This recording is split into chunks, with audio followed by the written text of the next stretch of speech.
Tā. Vācijā laikam ir bijis briesmīgs, saimnieki slēpuši savu ēdamo, tikai atbildējuši, nekā mums nav, pašiem nekā nav. Tā, un tagad, es te palasīšu, šita gan es gribēju no šitās grāmatas palasīt. Tā, miers, dzirdēja par rādio, ka būs miers, bēgļi brauc atpakaļ, tas ir 45. gada 10. maijā. Viņu izsauc uz tukumu un piedāvā kļūt par ciema padomas izpildu komitejas priekšsēdētāju. Tā lieta tā neies, to es nespēju pildīt. Viņš nevarēja, tas visi nabadzīgi un bija nodokļi visu. Ar rūgtumu asarām beidzot izdabūja atļauju miltu saņemšanai 33 kg. Kooperatīvu vadītājs, vecais spekulants, miltu krājumu atrodas klētī, bet dot nedod.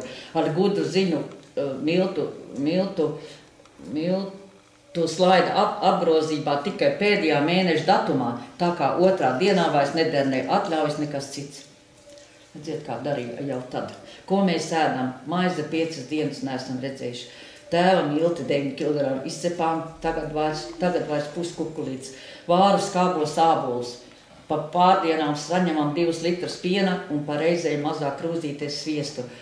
Vairāk nekas, dārziņš drīz būs noraksts, kartuļi sīki un maziņi. Glābiņš ir dārziņš un sēnes. Reizēm bērniem zivju zupa. Ūdens, dilles, kartupeļu, burkānu sēnes. Tā teica cīnījās.